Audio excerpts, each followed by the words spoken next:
Hi everyone, welcome back. I'm Michael Sandler, your host on Inspire Nation, along with CJ Liu from the Fired Up with CJ show. Woohoo! If you've ever wanted to feel more alive in your life, then do we have the Epic Living Show for you. Today I will talk about living large, feeling more alive, and how to dance with life's events into the unknown. That plus we'll talk about bike rides and birthdays, barrier islands, yes, birth rides, swimming in currents, oh my, the illusion of separateness, installment plans of tears, closing rituals, ceremonies in the rain, and why clouds in the eclipse might just make for the greatest gift in the world. So welcome back to the show, CJ. Are you ready to shine? I am ready to shine. Woohoo! So before we begin, as strange or not so strange as it may sound, I wonder if we can say something of a prayer or just take a moment for everybody in Texas and Louisiana and every place that right now, as we're recording this, is, I think, just at the start of something very challenging. Yeah. Do you want to start? Do you want me to start? Go for it. Okay. Our hearts go out to those people in Texas who have potentially lost their homes, family members are still stranded and waiting upon someone to help them, knowing that love and light surrounds you and supports you through this very, very rough transition.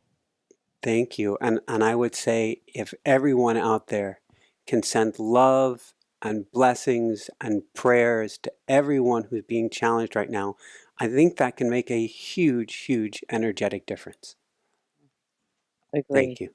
Yes, beautiful. All right.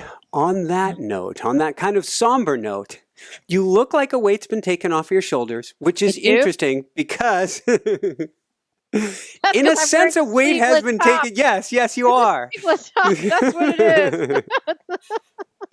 The All right. taken off my shoulders. I do think some of the weight has been taken off my shoulders. Do I really seem that way? Of course, I wouldn't say it if I didn't feel it. Okay. Yes. Okay. Yes. I do feel like some of the weights. I feel lighter. I feel it's weird. I woke up. So we dropped my son off. We were flying through the eclipse on Monday. Mm-hmm. So literally in the halfway point between Seattle and North Carolina, we saw the eclipse, and luckily the pilot had been following the eclipse over the last year, so he's been so into this, and he got permission to divert our flight path a little bit so that we could go directly into the total eclipse of the sun. So we were actually in totality. This is the 1 in a million flight. It is 1 in a million flight. So we were in totality for, I don't know, whatever, the 2 minutes. And it was interesting because the plane, the light just kind of was over the plane and it was kind of getting dark. And then it was just completely this beautiful ink jet black. And then it just kind of slowly came back. And unfortunately, and he was trying to tip the plane so that we could see the eclipse because you're flying below it. So you'd have to look up like this from the seat. Which luckily I had those little eye protectors, so I did that, and I did see it when it was probably like 90% eclipse, but it was just there was so much havoc on the plane when there was total eclipse. He's like, "Please sit down. Please stay in your seats. Please stay in your seats." Because I'm busy not flying the plane, but looking up. Yeah, exactly. But it was really quite magical. And I'd been given a writing prompt and a prompt from you to get super coherent. So that weekend, I talked to my husband about, I'd listened to your radio show that you had with the gentleman who did the astrology and got clear with joy, leadership, and creativity, and what we wanted to manifest in the next year, and what things we may need to let go of to fully express what we were trying to manifest. So I was typing and writing as we were going through this eclipse on the plane, just like trying to get all my last minute, like I had talked about it on Friday and Saturday, and then or Saturday and Sunday with my husband.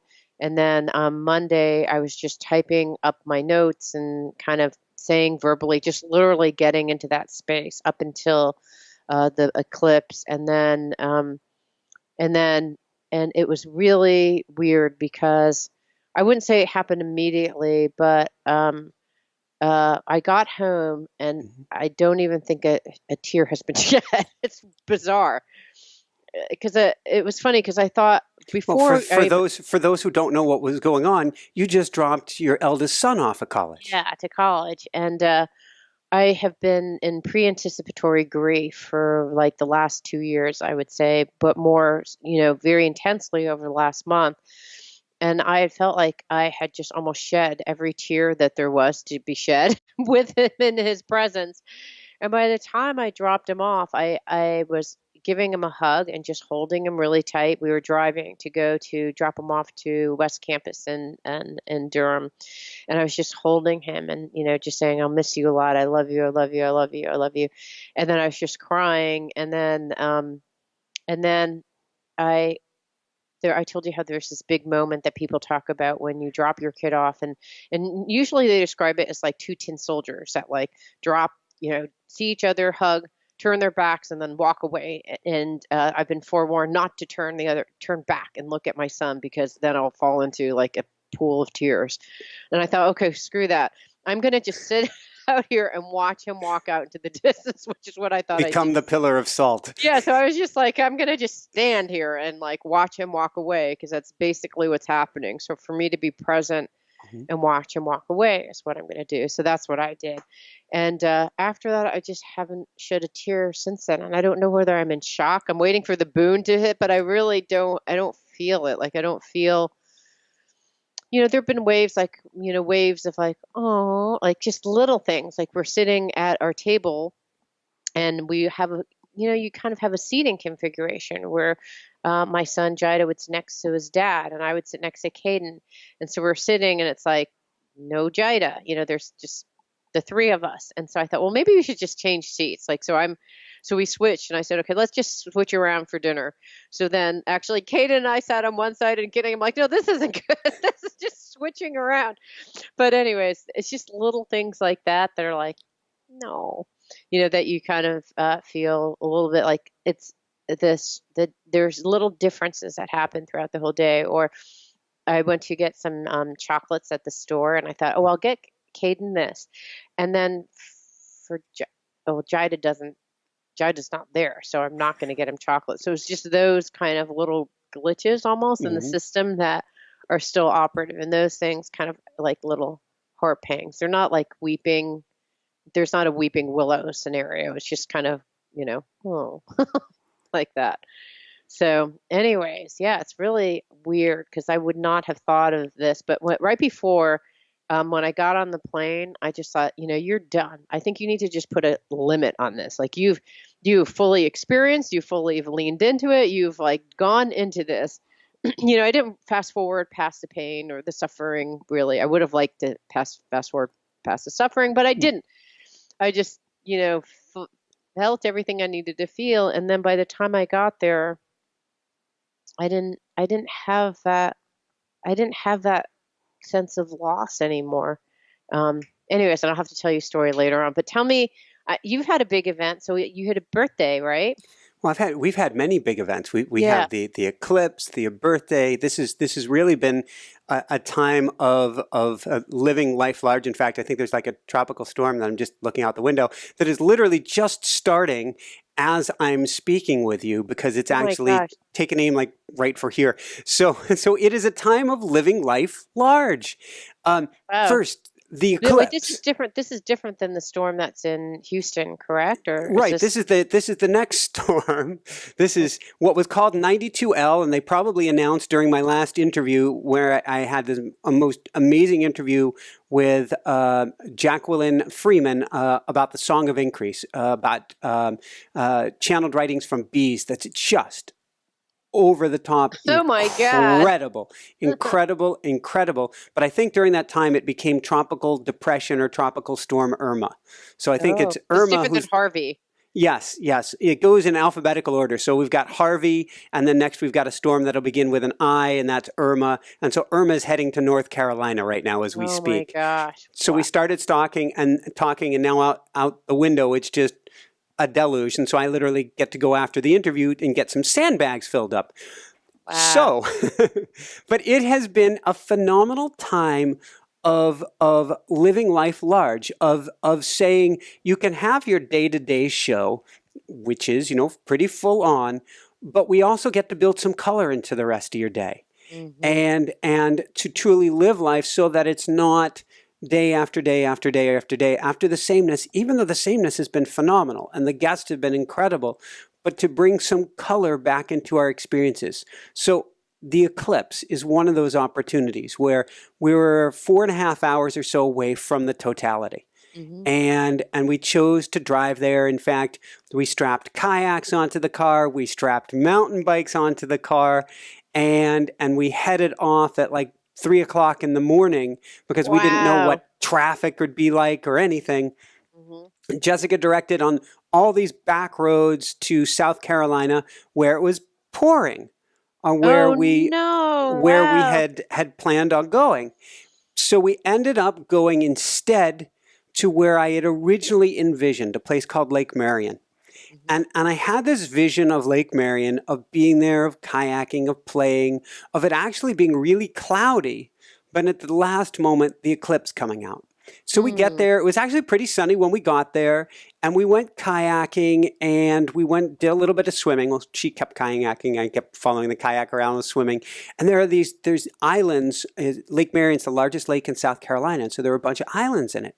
And there was an island across from where we went. Oh, we found this place by muscle testing, intuition, and Jessica looking at a map going, okay, does place 18 feel right or 21? 22 or 23? And just we went on pure intuition that took us to this landing that you didn't even know, it wasn't even on a map. We drove past it, and I'm like, I want to go back and check this out. And we doubled the car back around, and there was this just perfect place to park. And Mm. we kayak out into this island, and it's got a perfect moss-covered lagoon. So like Oh it's like my God. Jurassic Park moss coming down. We had brought stones with us to do an intention prayer for calling in our baby in the future. And Oh. so as the eclipse started, it's like 99%, 98, or 1%, 2%, 3%. We went into this lagoon and we said our prayers for the next year, just did this amazing sacred ceremony. And then the clouds covered up and it started to pour. Oh my. And so the eclipse is gone, it's pouring, we've said our prayers. I'm taking this as a good sign. We hold on. I had thought about connecting with a tree during this time. What ends up that in this little lagoon, I'm holding on to a cedar that's growing out of the water for us to stay huddled together in the rain. And we Mm. got protected by the cedar branches. We didn't get wet. The rain stopped. There's maybe 20 minutes of the eclipse left. And we go paddle out, and there'd been jet skis in the main part of the lake. So we go to this other section of this lake, miles around to shore, nobody, nothing. And we're out in the middle of nowhere, and we're going, did we miss it? Did we miss it? It's getting a little dim. Did we miss it? And I told Jessica, I said, I still have a feeling at the last moment the sun's going to come out and we're going to see the eclipse. It's going to come right out between the clouds. I'm looking at my watch. I'm thinking maybe it's done. And I'm like, and if it doesn't happen, that's fine too. Right. But then at the last moment, a sliver, the tiniest sliver of the sun appears. Mm. And you hear from like a mile away on shore, you hear all these people going, woohoo, yay! And you can see it and you look at it, and then the moon covered it up. And it Mm. went completely black, and it paused, and then light shot out all around the black sun. They Mm. call it the diamond ring or the corona. Right. And it's just Wow. dancing white light. And first I yell, diamond ring! And then I just started bawling. What I did you just, yell? diamond ring. Because that's what they call it, diamond ring. You go stupid at these times. Yes, I'm out in the middle of a lake going, Diamond Ring! We're I holding love kayaks next to each other. I start bawling and bawling and bawling. The world goes totally still. Not a bird, not a fish, not a person on land, not an anything. Totally pitch black around us. We're on the lake. I'm laying back. I'm concerned if I lay back too far trying to take a picture or two, am I going to tip over into the water? Venus came out. The corona came out. Couldn't see any stars around because it was cloud-filled sky. There's Right. thunderstorms flickering in the distance. Wow. Dumbfounding. 2.5 minutes of, I don't have words for it, the most sacred, special, religious, phenomenal, joyous, tearful. None, all of these words fall short. Mm. It was a moment where it was as if the veil had been lifted or the curtains had been parted, and you saw that there was a lot more of a show that meets the eye. Or you saw, what is it, the Wizard of Oz. You saw the Mm-hmm. guy pulling the levers of the machine. It was something so beyond this world. Mm. And then at 2.5 minutes, Jessica's like, there it is. And just this tiniest sliver of sun appears, and then whoosh. Wow. And the whole place went light, even though it's just a fraction of sun. I took pictures of her. She's glowing red because first we had seen the Bailey's beads, Right. which is these tiny little bits of red light coming out around the sun, which is the craters on the moon. Oh, wow. One of the most dumbfounding. It's up there with my marriage How as were the how were most. you able to take photos of it? Could you take photos with a special lens, or what did you Well, do? they say before and afterhand you're supposed to use a special lens. It's only got a sliver. It's like 1% we're taking pictures. During, you don't need the lens on. And I was concerned, did I have any good pictures? I wouldn't look for a few days because your brain is just not attached to, Right. to Right. anything during this time. When the world stops, you're not thinking. It was instantly the deepest meditative experience of my life. Wow. It was like so far beyond an ayahuasca experience because you're just looking at the world. Day has become night. It's a black sun, and there's light, golden light shooting out from behind a black sun. Mm. And the world is just not a sound, nothing. Mm. Beautiful. So profound. So after that, 10 minutes later, all of a sudden Jessica's like, why are the birds making so much noise? They came back to life as if it was morning again. And so we got Oh, a 3 wow. o'clock in the afternoon, birds chirping as if it was 5 in the morning. It was such a special, incredible experience. And I think a tone setter, like you said, we're still in a time of setting intention, Mm-hmm. such a tone setter for everything to come for the next year or for the next how many years? Mm-hmm. Beautiful. Gorgeous. So then you were on the lake for how much longer? Were you deluged with rain right afterwards? Great point. So within a couple minutes, the clouds came back over. We never saw the rest of the eclipse. It was perfect that way. The winds came up and blew us towards some land. Eventually, we kind of regained our senses, and Jessica's giggling, going, did you know we got blown all the way over here? I'm like, yeah, that was kind of funny because we were just not present. You were present, Right. but you were... And so we made our way back to land. It took a lot longer than expected. Oh, wow. And then began the race way back. First, we got attacked by fire ants on our feet on the beach, putting the kayaks up. That was a whole fun story. Oh, ouch. Because it's funny, because here you are in the most blissful experience. I'm like the Dalai Lama. Right. And then you're getting bit by all these little fire ants. And finally you're like, move the car. I'm moving the car now. The juxtaposition of, quote, reality. And I still have welts on my feet, and we're 6-7 days later. Oh, man. So those are the little red ones, right? The Yes. red ones, so they bite. they bite something And fierce. they have like a little bit of poison in them, is that right? Something of that sort. So yeah, some little Cajun fire ants going for us. So that was it. It was such an incredible experience. Fast forward 4 days later, 3 days later was my birthday. Yeah. And Jessica had talked about, well, we traveled all this distance for the eclipse. Maybe we'll just stay local. Hmm. But I'm like, no, I want to do, and it wasn't a no, I put my foot down. It was I really want to do something very special. And I'm like, I'm not sure. And I had put on my calendar dolphin watching from last year, and that's really what brought us to the island. And I'm like, maybe it's going to a barrier island in North Carolina. We had one in mind, and I couldn't decide. And she goes, all right, Michael, I'll make it simple for you. I don't want to go dolphin watching. And I'm like, oh, okay. Aw. And then she goes, I don't want to go to a barrier island. And I'm like, oh. And she goes, see, you did know what you wanted. You want the barrier island. So we got up super early. She's a trickster. That's really good. It worked. It worked. You yank it away, you know what you Yeah, want. And exactly. we drove. It was nothing like going to South Carolina. We drove an hour and a half to a ferry. Right. Obviously left really early. We needed the first ferry because we wanted to come back same day. Mhm. Got to a 7 a.m. ferry, 2.5 hour ferry ride over Wow. to Ocracoke Island, which is the island of Blackbeard the pirate. And spent this whole day on this beautiful barrier island where I think she said it was 6 sports in total. First we kayaked because we brought the car with the kayak and the bikes. First we kayaked, then we cycled, then we hiked, we ran, we swam, and maybe there's at least This one more. I all don't in know. one day? Danced a jig. Oh, poor Jessica was toast Oh by my around God.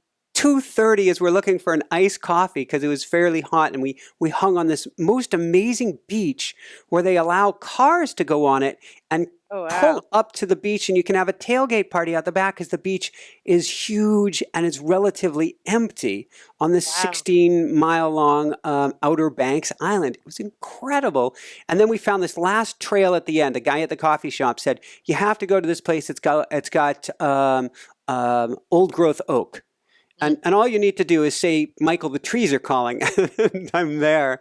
And we went out, we danced by the trees, ran barefoot through this forest, and popped out at this little cove. And Jessica did the Peace Corps in St. Vincent and the Grenadines years ago. And she goes, this is just like a beach in the Caribbean. And by the time she finished that, I'm already in the water. Ferry's coming in half an hour. I don't care. I'm doing the backstroke. I'm underneath. I'm having a ball. Oh my God. It was living life large. That's an experience I'll remember for the rest of my life. Love We'll it. remember. We didn't get to any little knick-knack stores or galleries. I'm going to literally have to bring her back for that. It was such a special little place. But it was just, we danced with the earth on my birthday. We just danced and Wow, played. And it was, nice. Beautiful. Woo! That's a perfect way for you guys to celebrate your birthday. Which birthday is it? that is this is going to dumbfound some people out there, but this is number 47. 47. Why is So, that going to dumbfound people? oh, Because from they the think you're letters. like 23? Yeah, pretty much. And I'm okay with that. So if we delete that out of the show, no. I feel like Benjamin Button. I don't feel like I'm getting older. I feel like the best years are to come. The greatest health is to come. I am bringing more centeredness, groundness, presence into my days. And it's getting more and more enjoyable. Yeah, that's great. What a way. That's just such a perfect way of celebrating your birthday. It really sounds like a special day. So you went biking, Mhm. hiking, swimming, Mhm. kayaking. Mhm. Am I missing anything? We definitely got some running in there. And running. Plus nature photography of frogs and birds. And Jessica's hiking down this trail and she goes, oh my God, it's moving. It was a one-armed, like pirate Captain Jack's crabby thingy that has one giant crab arm and then one tiny little crab arm. And so With it a carry hermit the... crab? Or wait, what is this? I don't know. It's a land crab that had a giant arm in front of us, and they're running along on the trail. And we're on like barefoot. Okay, then what were you doing? So what was swimming in the currents? Is that what you were doing before the boat came, or something different than that? So the next day, I went out on a bike ride. That's 2 days ago. Mhm. And wasn't planning on it, but had my fastest The bike next day, ride. you mean after your birthday? After my Okay. birthday, I had my fastest bike ride in years. and per the clock that was timing me, which was just phenomenal because, here I am now turned another year older and just flew and had just the most awesome bike ride. And then the day after it, yesterday, was a day of strong currents here off of what's considered the southernmost barrier island, Emerald Isle. And so I swam into the current. I'm a lot braver swimming or riding a bicycle into headwinds and swimming into currents because when you get tired, they bring you home. Right. and, Right. Smart. Yeah. and so I swam into this really strong current, and it was just such a blissful experience. And yes, I was really brave in how far I could go. I'm just along the shore. It's not a big deal. I'm Right. not like going out into the middle of nowhere. But then you turn around and you're like surfing the waves coming home. And just that connection to the earth during this time, for me, and connecting to the earth and that feeling of being alive, of movement, feels so incredibly special. And it really feels to me, I'm like, let's get out once a week. Let's do something big. It doesn't have to be, off the charts big, but let's do something that makes us feel like time isn't just passing us by, but we have epic little mini adventures in our life. I love the idea of an epic mini adventure, and okay, it took 2 hours to get up there, right? An hour to drive, then 2 hours, but like just think about all the stuff that you jammed inside of that. You really did make it epic. And there was the balance. There was the yin yang. You got to relax on the boat. So it wasn't all go, go, go. The boat is, how do you feel? What are you thinking? What do you think for the future? That was the downtime. So I'm just curious. So per your astrology guy, he had said that you want to focus on how you want it to feel, and with respect to creativity, joy, and leadership. So what were the things that you were trying to manifest before the eclipse or during the eclipse, or I'm not sure what your process was. What was your process, and what were you trying to manifest, and what has happened since then? Oh, that's an excellent question. It's so soon. I can't say I know for sure what is manifesting. I feel like there is such an engine underneath the surface of energy going on in our lives where I mean, for instance, the show, we're getting 5 to 10 guest pitches a day Wow, right that's now. great. It is That's great dumbfounding. and overwhelming. Yeah, Both. thank you, Jessica. It is astounding how much is taking on with the coaching business, with every aspect. And so now I want to call in freedom. It's something we talked about last time. It's how can we build the life where I dive into these interviews. I'm having more fun than ever with the interviews. It is like such candy, so enjoyable. It hit a new level of excitement for me. And I'm like, how do we work to get us out of all the rest so we can focus what we're best on? So I want to call in that team this year so that we can have more freedom, so that we can travel. I want to take this show on the road. I want to be able to have the microphone and go meet with special people. Not that everybody's not special, but you get what I'm saying, is I to go totally get it.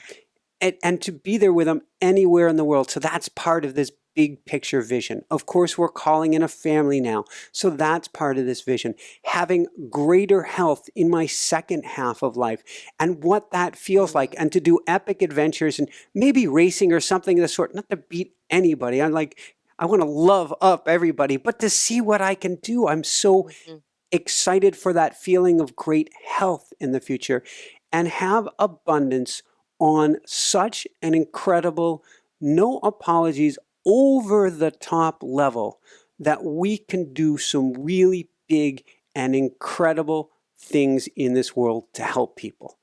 And I'm calling that in, and I can see it so clearly. I can feel it so clearly. So I see us traveling. I see us having freedom. I see us having the time wealth and the physical wealth, and just having tremendous happiness. From a spiritual side of things, I didn't say I want this, that, or the other. It's just more alignment every day.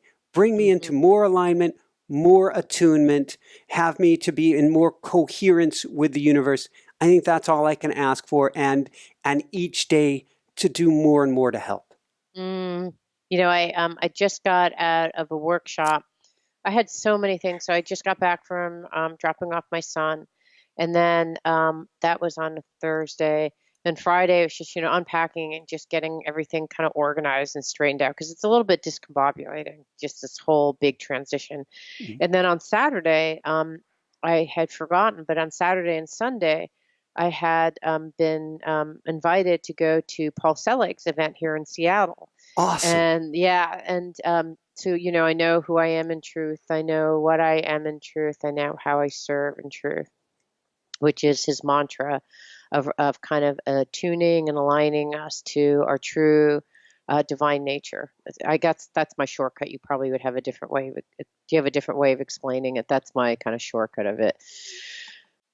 Fair enough. He's a very special medium or channel or just an amazing guy who used to be a tenured professor in screenwriting who has At guides that NYU, yeah. speak through him Yeah, and says the most profound things that are clearly not coming from him, as special right. as he is.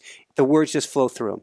Yeah, and so he has one of the guidance that he got, which was if people want to be in alignment with their divine nature or their higher self, that they are to declare, like, I know who I am, which is, an aspect of God. I know what I am, which is the energy, energy versus matter, not divided or separate from God.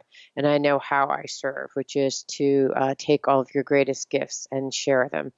And so that was his mantra. And this weekend, he has been doing these lectures all over the country, of which this was one of them in Seattle. And this was on the Book of Freedom. And I Mm. thought, oh, how appropriate, because one of the things I wanted to feel in what I was trying to manifest is freedom. Mm. And so his whole, he gave us a preview of chapter 5. And it was talking about how and it's a very simple attunement, which is I'm free, I am free, I am free. And it's you just say that, and it's really just about like letting go of the collective consciousness, the kind of the the things that hem you in, that say that you have to do this. Michael, you have to have a show. It has to be 5 days a week and it has to look like this. Like all those things. It's like, that's just the collective consciousness and wisdom, common wisdom, so to speak, but relying on your own. If you can tune into your own truth, that's the only truth. If you tune into your own truth, all the other things that are lies will just fall apart, fall away, dissolve. So it was about catching yourself so that you're not subjected to collective consciousness and the restrictions that it has with that, and then really looking at fear every single day, moving away from fear and moving towards love. And he had two really simple tactical things to try. One was when you're making a decision, just always ask, am I making this decision out of love or fear? Mhm. Because if you make the decision out of fear, fear attracts fear. So any decision you make out of fear will then attract fear to whatever the decision associated with the decision. And then uh, that was one. And then the other thing was so the other was not to condone anyone. Don't judge, don't Yeah. condone any. Just be open. Allow others to be free as well. So give yourself the freedom to do what you want, but also give others the freedom to do what they want, which I thought was was really interesting, a little bit perplexing in today's times, but I thought was kind of an interesting uh, directive, and it made me think a lot about how I think differently. And so it was very interesting. So freedom was one of my things too, and that was one of the things. Since I know Mhm. that you had just said I want to be in attunement with freedom, so it's just simply saying I, I'm free, I am free, I'm free. So let's do this for everybody. Let's do the full enchilada. The alignment is I know who I am in truth. I know who I am in truth. I know what I am in truth. I know what I am in truth. I know how I serve in truth. I know how I serve in truth. I am free. I am free. I am free. I am free. I am free. I am free. Woohoo! Woohoo! Perfect. And here's what's so fascinating. So, I'm sitting there typing like crazy when I'm on the plane. And, for me, creativity is all about fun and freedom. And living life is about being completely present and powered up, empowered, and no longer thinking scarce thoughts or not enough thoughts. It's just like I am empowered, I'm charged up, I'm totally ready and able to just, move forward. And then leadership is just leading with love. Those are just my simple like ways that I wanted to feel. And what's so fascinating is I got home after this really long trip and going through all these energetic things and kind of wishes and dreaming and I, I I the weirdest thing happened to me. I'm very, I would say I used to be really obsessed with accomplishment to the point that I've been working over the last 2 years and not getting too fixated on numbers. Like what's my website? What's the traffic? How many users? How many subscribers? Like my whole life has been run that way. Mhm. And over the last 2 years, I've been just trying to like let go, let go, let go, let go. Just like whatever is going to occur is going to occur and not to measure my worthiness based on those kind of metrics. Yep. And I would say that it was funny because I said to my husband, he's like, "What do you want to do?" I'm like, "What do you want to do?" I have a whole bunch of stuff that I could be doing, maybe should be doing, but I don't really want to do them. And I have reached a point, and I'm not even sure what happened during the eclipse, but during that reboot of my consciousness, I just don't care. I've never been at a point where I don't care. I want to help people. If I help people, great. If I don't help people, great.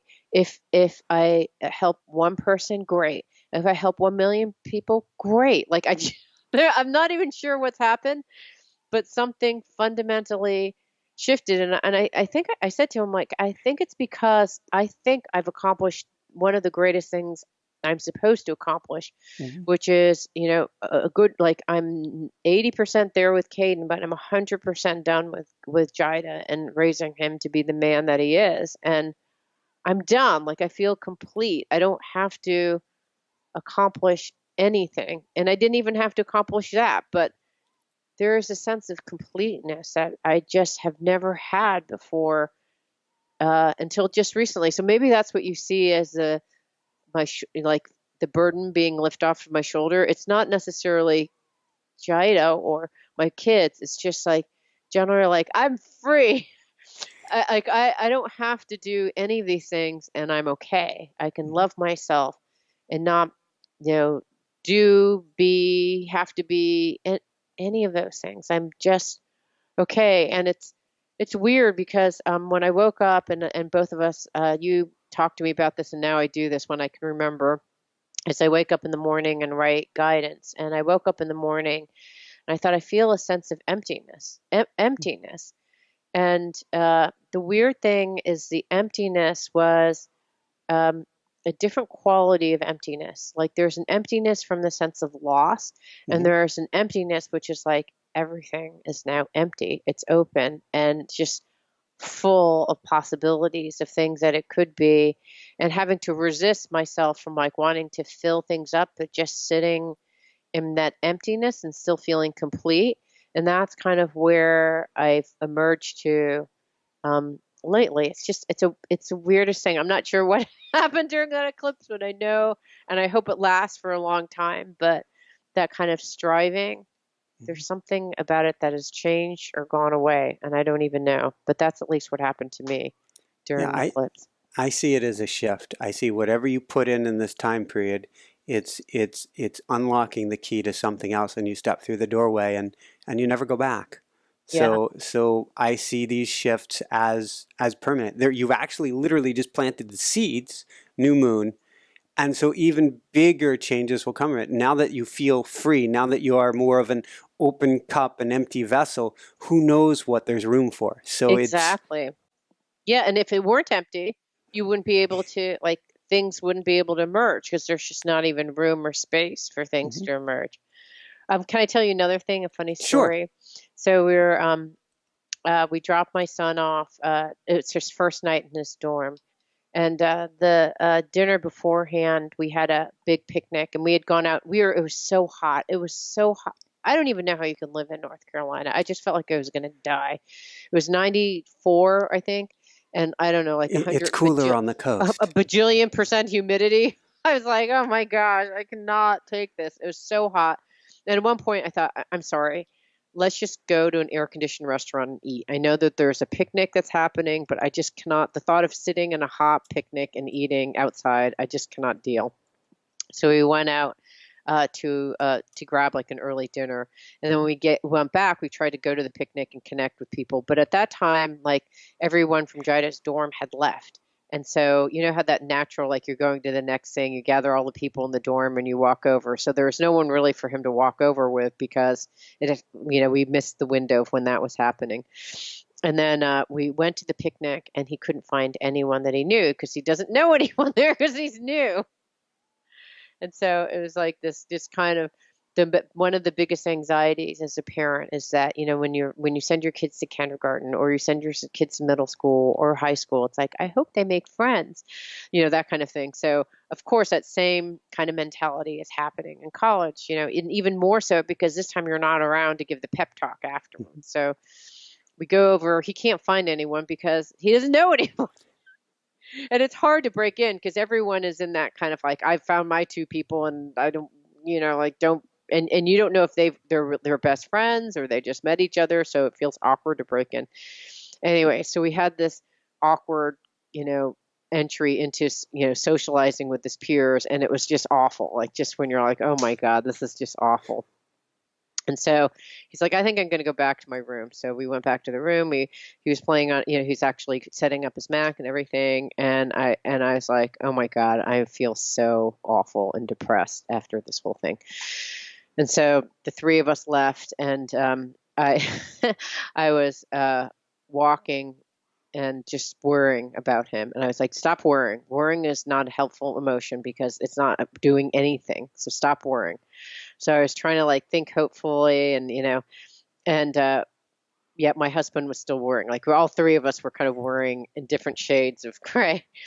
And I said, what's weird? And I said to my husband, what's weird is anytime I think about being separated from my son, what happens is like I'll open my eyes and he'll be there. So for example, Gideon was running and he's like, wow, they were just, they just learned how to drive and I'm just like, they're leaving and I'm sad. And then as he was running, they drove right by him. There they are. There they are. Or same thing. I had exactly the same thing happen. And I said, that's the funny thing about all of this is that you feel like you're separate, but you're never separate. You cannot be separate. If you're all one, then you're never separate. So I was explaining that to him. And then we drove by and I was like, wait a second. Like when we're having this like moment of anxiety. And I looked and I was like, there he is. He's walking outside with 4 new friends. And it was like literally just the thought, like, so there's in that moment, he was there again when we're having a moment, which to me just means we're never separate. Even when you think you're separate, like each of those little instances is the universe saying like, haha, this is a great cosmic joke. Like you're bajillion miles away, but you're never ever separate.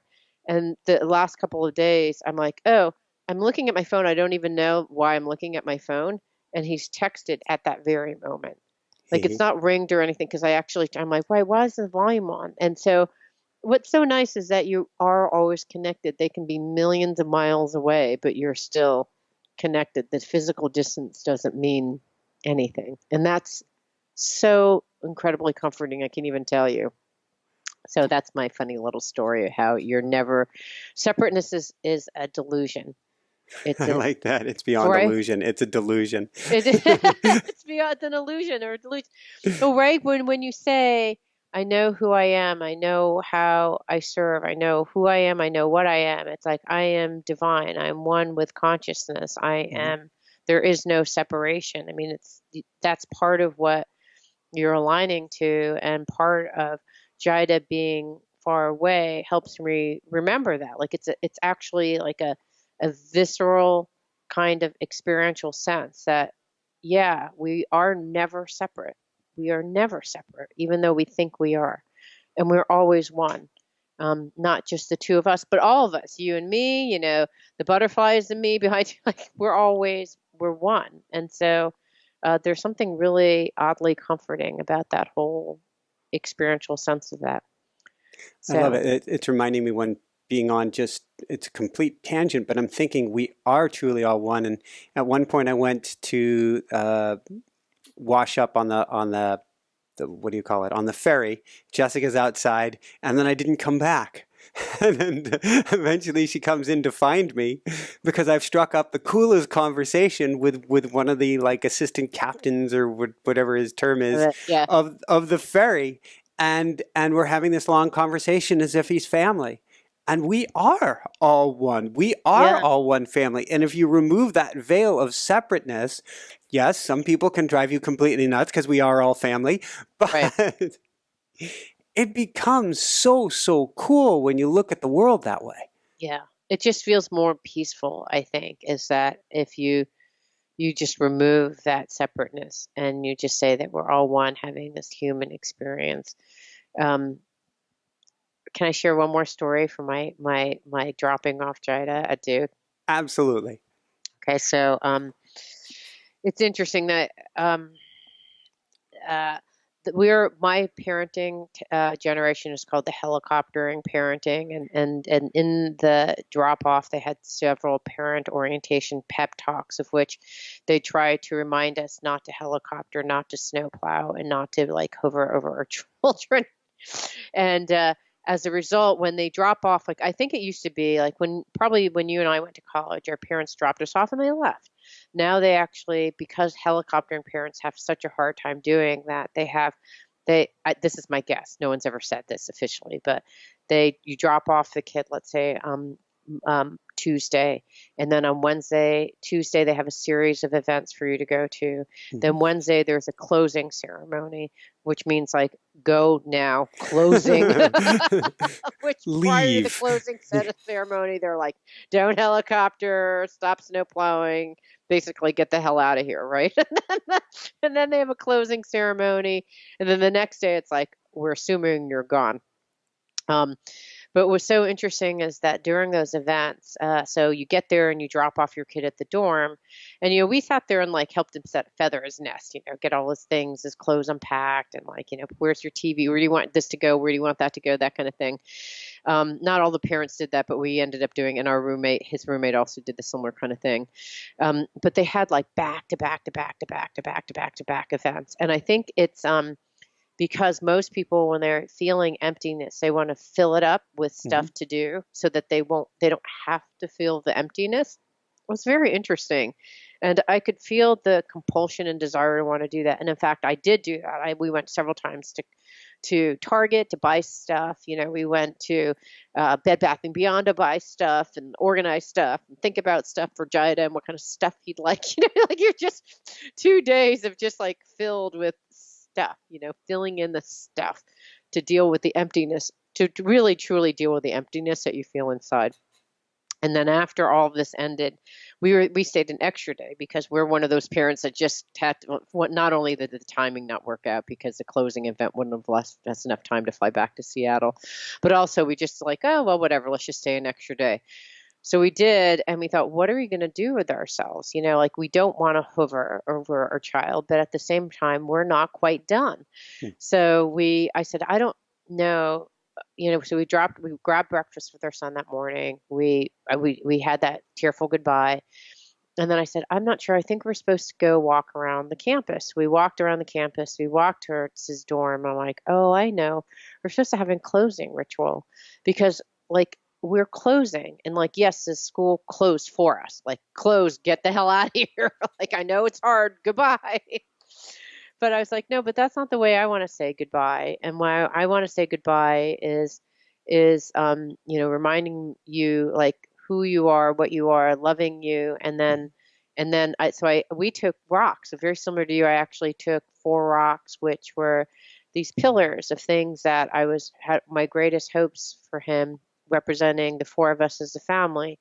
And they took a rock on top of that, which was him now standing on top of this great, family foundation that I rebuilt. And we walked over and I went over to his dorm and I filled it with white light. And I prayed with my ancestors and I prayed with the spirits and like anyone else who wants to show up that's of the light to come and protect my son and to have him be there with his, at home, be at peace, feel comfort, grow, love, and be a supportive, nurturing environment. So I was just doing all these prayers. I then left this like little itty bitty 4 stones with this rock on top of it on the actual premise. And then, I blessed him, the people in the dorm, the university, and just left. And it just felt so good. I got to tell you, I feel like they should have that at every college goodbye because it felt so much better than the rushing around and filling stuff. It just, that felt so unfulfilling, fulfilling in some ways, but very unfulfilling emotionally. Anyhow. You made it sacred. I did. And I was really proud of myself to take something that could have been not sacred and made it really, it's like, this is your new home. God bless you. God bless your journey. God bless the people in this dorm. May you be, traveling safe. I just filled it with prayers and I had a little memento that I left. And then I thought, oh, well, this is the thing I'm supposed to be bringing back. And I picked up this little button and it said, be good on it. I love it. I didn't know what it would say. I just saw it. I'm like, oh, I'm supposed to pick this up. And there was that was my memento. Left something and then pick something up. So it was really beautiful. Woo! Yeah. I like the idea of living each day, each moment. It's so hard to remember, but living the moments sacred. Each day you get up, make it a sacred day. Each activity, even if it's a business meeting, especially if it's a business meeting, make each thing super present and super sacred. And that's what you did. And I think it shifts your perspective on everything and shifts your takeaway on everything. Yeah, it did. I mean, I went from feeling at dis-ease, I just left and then I left okay, that was it. This is why we stayed an extra day. This is why we're here. And I feel at peace now. I can go home now. I could just, and I did, I haven't really, we've called him a couple times, mostly to give him our credit card numbers. But aside from that, and find out, about his friends and, what he kind of thinks he's doing. But yeah, it's really nice. It's been nice. I'm actually really proud of how I've navigated through this in a very conscious and aware process. And the dividends of this are paid off. I really feel more at peace and the emptiness with completeness, which I wasn't expecting. I didn't know what to expect, but this is what I'm getting as the outcome of all this really hard work and conscious thinking and being throughout. So I'm really proud of myself.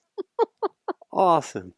It sounds so much like it's tied to as strange as it is, it's tied to the eclipse, because after the eclipse, there's such a sense of, if you're present at least during it, and if not, you can still do these, still go through this now and make a sacred ritual now. There's such a sense of completion to it, of I've stepped through that doorway. We'll see what the future brings, but I've put myself out there. I've put myself forward. And now it's good. No matter what, it's good.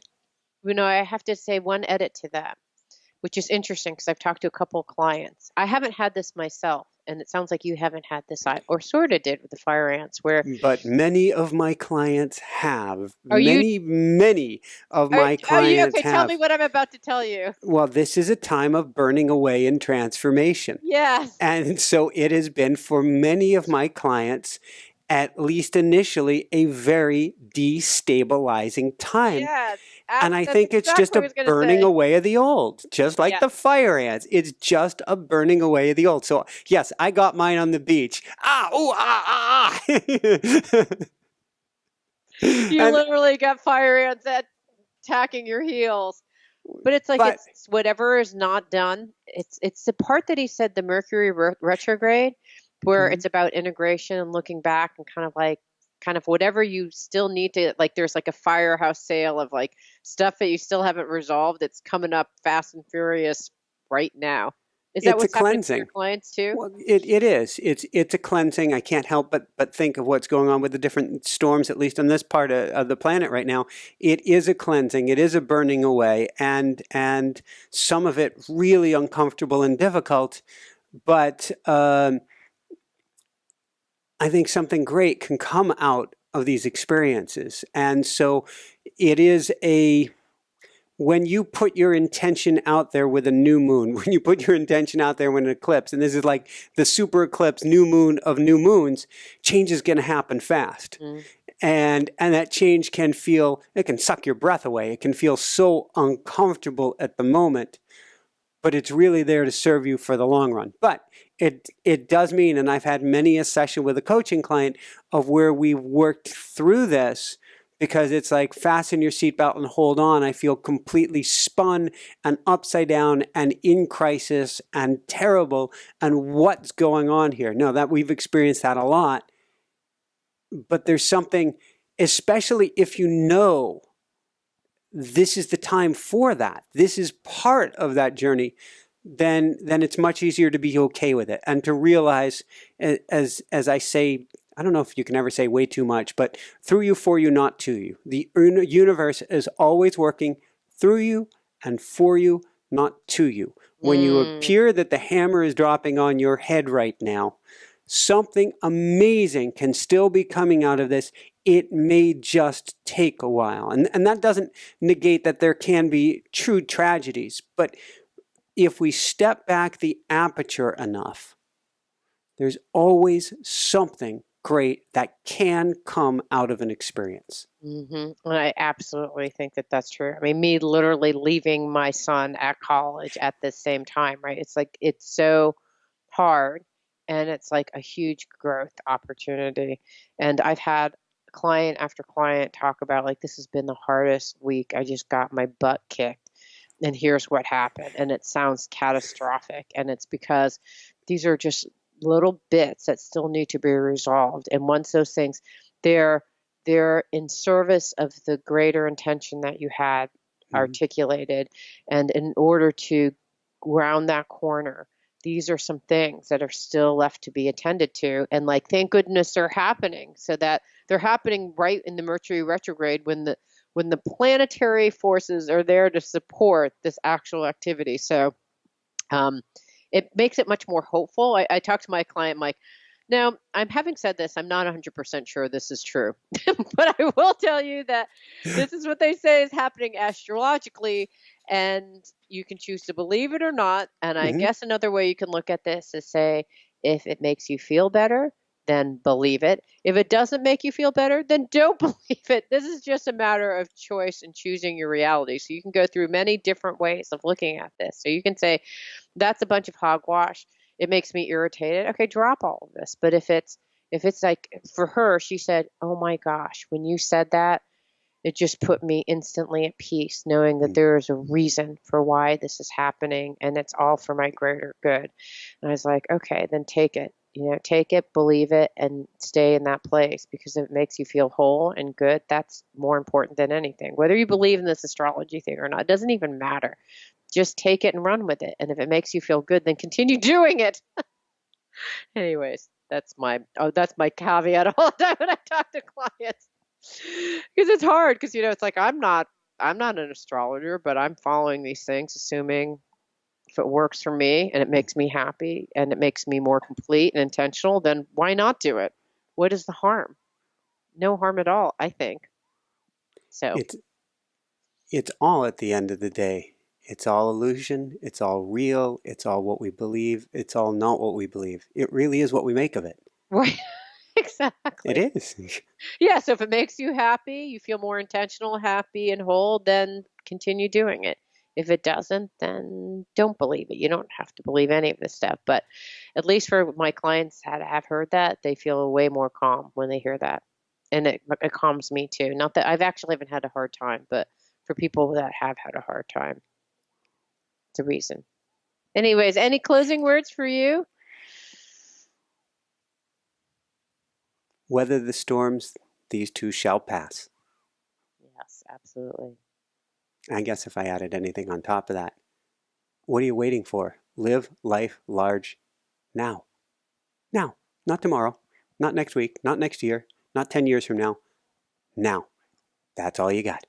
Yes. You are free. You are free. You are free. I am free. I am free. I am free. Woo! For everyone out there, this is Michael Sandler and CJ Liu saying, be well, have fun, live the most epic life you can today, and shine bright. Woohoo! Awesome. Oh, good. And we made it just in time. That Perfect. was good.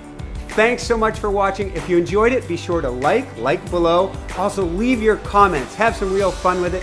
Subscribe to our channel where you're going to get more great videos, more interviews coming up. And check out our website, inspirenationshow.com. That's where you'll find tips, blogs, information, videos you won't find anywhere else, and useful and helpful resources to really help you kickstart your life and to shine bright. Thanks so much again. Thank you for your support. Like, comment, subscribe. See the website. Thanks so much and have fun. Of course, shine bright. Woohoo!